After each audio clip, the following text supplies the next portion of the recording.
যেটা সম্পৰ্ক ছাত্ৰ ছাত্ৰী কিছুমান বহি আছে সেই পৰিচয়টো ওলাই দিয়ে শিল্পীগৰাকীয়ে গম পায়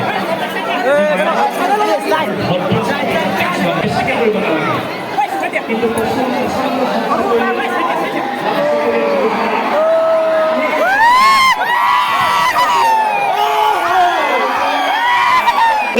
তেখেতৰ গীতেৰে অসমৰ জনতাক মোহাচ্ছন্ন কৰি ৰাখিবলৈ সক্ষম হোৱা দীপলিনা ডেকাক আমি মায়ং আঞ্চলিক মহাবিদ্যালয় আদৰিছিলোঁ আমন্ত্ৰণ জনাইছিলোঁ আমাৰ আমন্ত্ৰণ ৰক্ষা কৰি তেখেত আমাৰ মাজত ইতিমধ্যে উপস্থিত হৈছেহি আৰু তেখেতক আমি মঞ্চলৈ আদৰি আনিছোঁ আমি আশা কৰিছোঁ